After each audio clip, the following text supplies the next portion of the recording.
Have you ever noticed this pattern in your life? You're talking to someone regularly. Everything feels fine on the outside. You're replying, showing up, being present. And then suddenly, you disappear. You stop replying. You pull back. You become quiet. You create distance. You slip away from conversations, friendships, people, without any dramatic reason. And the weird part? No one really notices the exact moment you left. Not even you. It feels sudden, but inside, it wasn't sudden at all. It was building quietly, slowly, silently.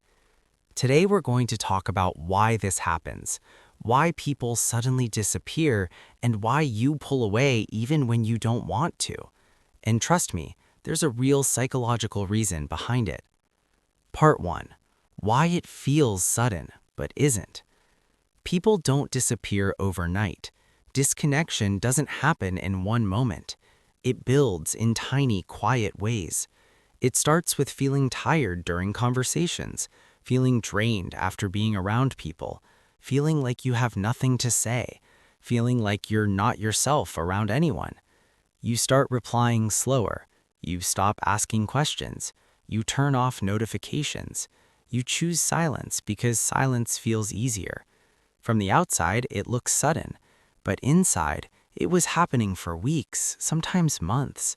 You weren't pulling away suddenly. You were slowly shutting down because your emotional battery was running out. Part 2. The real psychological reasons. Let's break down the biggest reasons people disappear.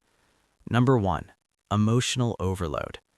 When your mind is overwhelmed, even normal interactions feel heavy. You can't explain it. You can't point to a single cause. You just feel tired.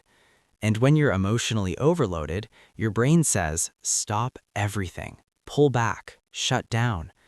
Disconnection becomes a coping mechanism, not because you're cold, but because you're overloaded. Number 2. Fear of being misunderstood. Some people pull away because they don't believe anyone will understand them anyway. They don't want to explain why they're hurting. They don't want to open up again. They don't want to risk being told, you're overthinking, you're too sensitive, you're making it bigger than it is. So instead of talking, they disappear, because disappearing feels safer than being misunderstood. Number 3. Avoidant attachment reflex. Some people were raised to deal with stress alone.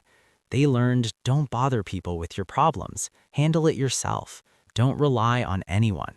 So when things get painful or stressful, they don't run toward connection, they run away from it. Pulling away becomes their protection, their comfort zone, their emotional safety. Number 4. Shame or feeling not enough. Another reason people disappear is because deep down, they feel like a burden. They think, I'm too much, I'm not good enough, I'm disappointing them, I don't belong here. And instead of expressing this, they quietly withdraw to avoid facing those feelings. It's not rejection, it's self-protection rooted in shame. Number 5. Internal conflict. This is the saddest one. Some people disappear because they care too much. They want connection, but connection feels overwhelming.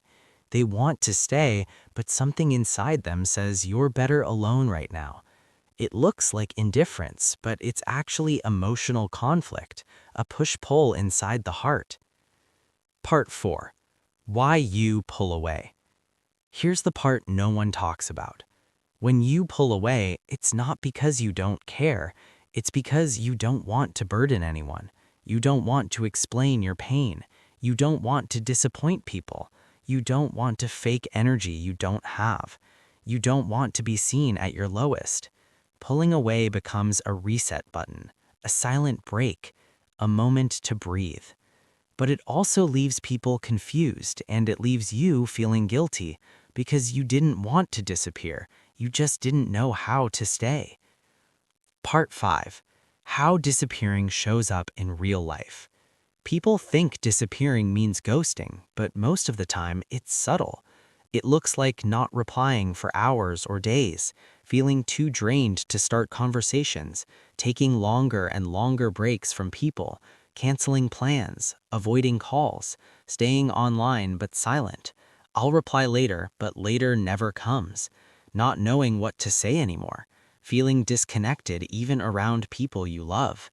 You're not trying to hurt anyone, you're just overwhelmed. Part 6. Why you never tell anyone. Because how do you explain something you don't fully understand yourself?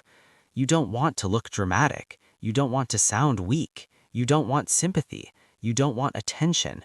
And some days you don't want to talk about anything, not even the things you love. So instead of explaining, you stay silent. Not because you don't care, but because you don't have the energy to translate your feelings into words. Part 7. The deeper psychology. Here's the truth. You disappear because your nervous system goes into protect mode. You shut down because your brain believes it's the safest option. You pull away because life feels overwhelming and disappearing feels easier. You disconnect not because your heart is cold, but because your heart is tired. Your silence isn't emptiness, it's survival. Part 8. How to heal. Gently. You don't heal by forcing yourself to be social. You heal by understanding your patterns. Here's a gentle way to begin. Number 1. Stop blaming yourself. You're not broken, you're overwhelmed. Number 2.